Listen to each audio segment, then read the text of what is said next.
Olá, meu nome é Marcos Frank. Nesse vídeo conversamos com o Brian Tatler, guitarrista fundador do Diamond Head e atualmente integrante do Saxon, lendário músico que teve papel fundamental na formação da New Wave of British Heavy Metal e grande influência para bandas como Metallica. Brian compartilha conosco detalhes sobre sua nova fase ao lado do Saxon, marcada pelo lançamento do álbum Hellfire and Damnation em 2024. Além disso, Brian Tatler e o Saxon vão se apresentar no Bangers Open Air e também farão show solo em várias cidades do Brasil.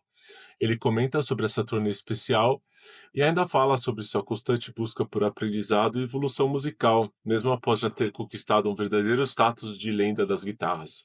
Confira!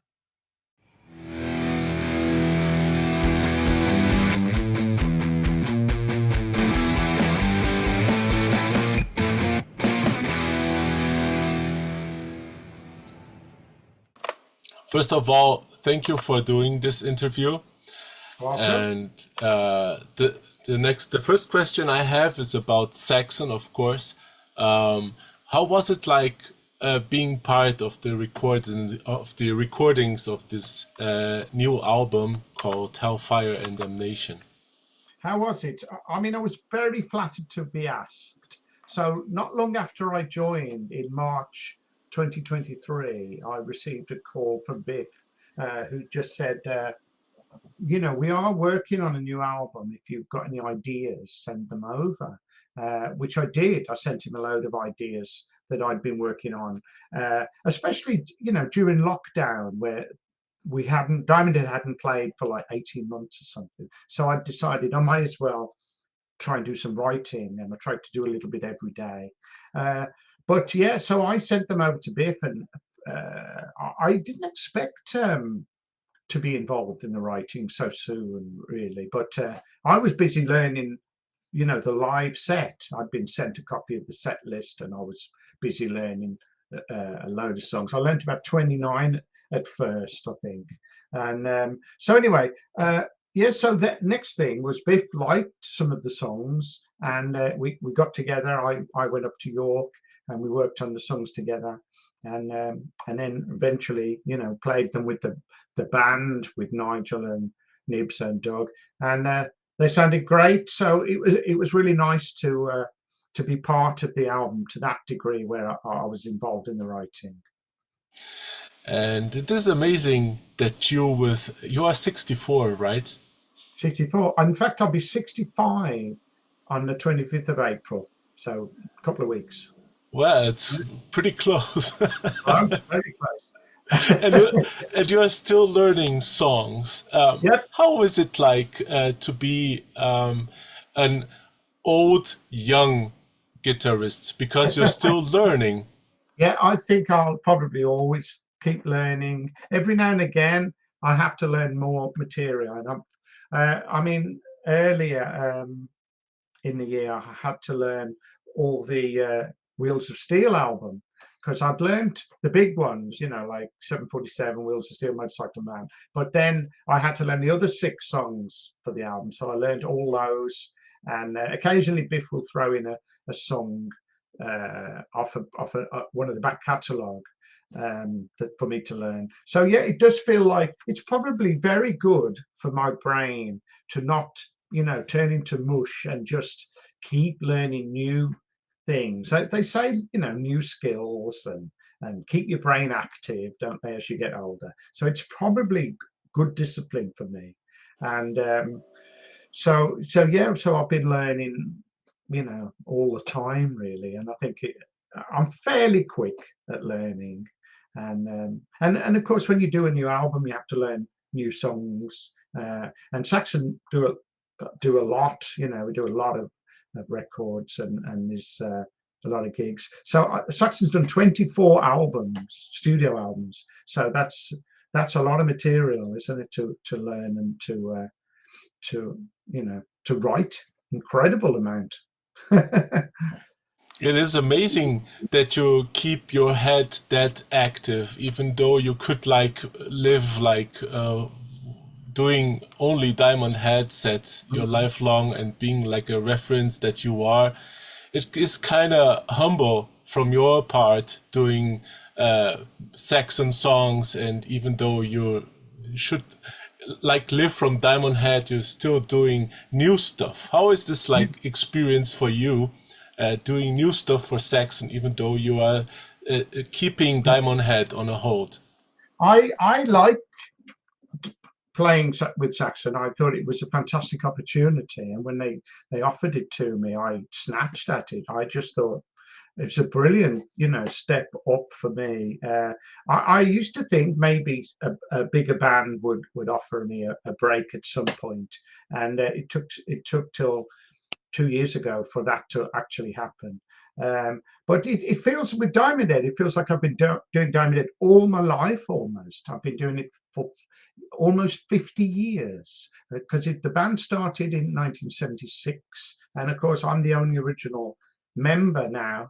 So I've been, I know Diamond Head's inside out, and I'm constantly having to deal with Diamond Head, on releases and publishing and all sorts of things, artwork constantly. But it was so nice to be offered to join Saxon and learn new material, not just play Diamond Head again, something fresh and go out with different players. No, it's been a very positive, uplifting experience for me to join Saxon. And what is the most challenging aspect of doing all over again, like learning a lot of songs, like 29 songs in a row, and then Wheels of Steel that you're playing live then in Brazil? How is that like? Is it a challenge for you? It is, but I think I've been learning new material for a long time because I've joined different bands over the years. I've done covers bands and tribute bands and all sorts of things. And each time you have to learn a load of new material.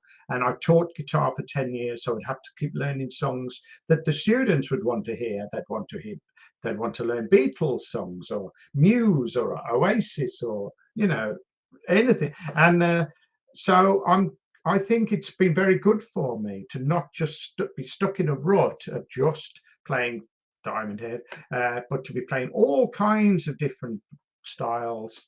And now with Saxon, it's a whole new catalogue for me to learn. I've had to work on my down picking, my fast down picking, as there's more of that in Saxon than there is in Diamond Head. So I've had to dig in and get that up to speed.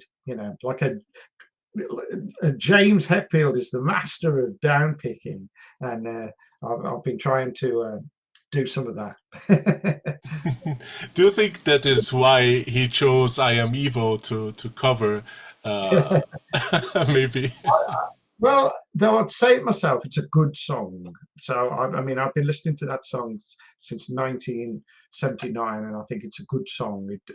So it must be something to do with that. They could have picked any band songs, couldn't they? And they must have saw something in those Diamond Head songs that just appealed. And since you guys are coming down to South America to do some shows with of course playing Wheels of Steel, what is your like point of view of this album in all Saxon career? Yeah, it's a great album. It's one of their strongest albums probably, and then when we play it live now, and I've learned all the songs, Street Fighting Gang and See the Light Shining, etc. It's lovely to see the audience respond to know that they know all these songs, and they've probably been listening to this album for many years. So it's a lot of fast songs on the album, and so that keeps the energy up. And we play the album in its full length entirety, and it's a real buzz. It's an adrenaline buzz. It's exciting to play. So that's been great. I'm enjoying doing it. And when you think about the whole discography for Saxon, do you think this is their best album, or do you think they have better albums than Wheels of Steel? No, I think it's one of the best. Strong Arm of the Law is good as well, and Crusader. But the new one's great. I think, maybe I'm biased, but I think Hellfire and Damnation's great. And Carpe Diem was good as well. So You they're know, definitely, it is you know, weird that you yeah. say that in Brazil they ask a lot of "Ride Like the Wind" that Oh, comes yes, from Solid Ball of Rock, yes. and We've been I playing that. We've done that a few times. But Biff sometimes just puts that in the set, Ride Like the Wind, and it's a great cover. I think it really suits Biff's voice. It was a good choice of cover, that was. and is it like a song that you had to learn like in the beginning, or was it like something that you are learning now that you're coming to South America? Because Nigel said it is like something that you play traditionally in South America. Um, I learned it when I joined because I think Biff said we sometimes play Ride Like the Wind, as we sometimes play This Town Knows How to Rock or Solid Ball of Rock, for example. So we don't always play them, but occasionally we play them. And Biff will just say before the show, I was thinking of putting, Ride Like the Wind in tonight. And we all just go, oh, yeah, okay, let's do that. And so that goes in the set. As long as we know it, we can play it. And it's nice to have that little bit of spontaneity. And when you're playing, you guys are going to play at Bangers Open Air, but you also have some shows, side shows, that you guys are going to play the whole set, like not only Wheels of Steel. Yeah. What kind of songs do you think you are going to include on this set list? Do you already know these songs, or is it like something that you're going to add afterwards? Is this for the festival, or you mean for the For the for side the other shows, shows? yeah, for the other I shows. would say, yeah, I'd say we'd probably do uh, the Wheels of Steel album. I'm not exactly sure. Biff picks the set, but what we've been doing in Europe is a mixture of Hellfire and Damnation, the classics, and the Wheels of Steel album. And it's a really strong, powerful set. A lot of fast songs, a lot of exciting, fast songs. So it's really working well. Excuse me. But No. yeah, we've been opening with Hellfire and Damnation, and uh, we've been playing Madame Guillotine, so it's great. It's working well. Awesome. And when you think of Hellfire and Damnation, Biff is always saying on his interviews that this is the best album Saxon ever released. Oh, Do you right. think? Do you think I think it's a very good album, but I like Thunderbolt a lot too, Yeah, and I love Unleash the Beast, for example. right. Yeah, So I think this is because it is new, maybe. Yeah. but I would like to have an outside aspect from Brian Tatler. Do you think Hellfire and Damnation is like really the best thing that Saxon ever released, or is it No, I just don't think. I don't think it's the best thing. I just think well, it's obviously the newest thing, and it's exciting because it's all fresh to us. And I think there are some really strong songs on there. So the feedback has been fantastic, and which is great for Biff. Obviously Biff's been doing this band for a long, long time now, and to still get feedback for each new album must be very satisfying. To justify all the work and time that goes into keeping Saxon going. To put out a new album and the critics and the fans love it has got to be, a really sweet moment. So long may it continue. and this is like the end of my interview. I would like you to say a word to the elderly people that will watch this interview. It is so interesting to have this idea that you, with 65 years, are still doing this and learning and still having the experience of being on stage and having this thing related to trips. What is your message to the elderly ones that are watching this, that are so old or maybe older than you? What is the message to these people that still love metal and are kind of afraid of coming to a Saxon show? Okay. Well, I just think I still love playing. I've been playing since I was probably 14, 15. I still enjoy going to see bands myself. I think once you become a rock fan or a metal fan, it's with you for life. It's a way of life almost. It's like being part of a tribe.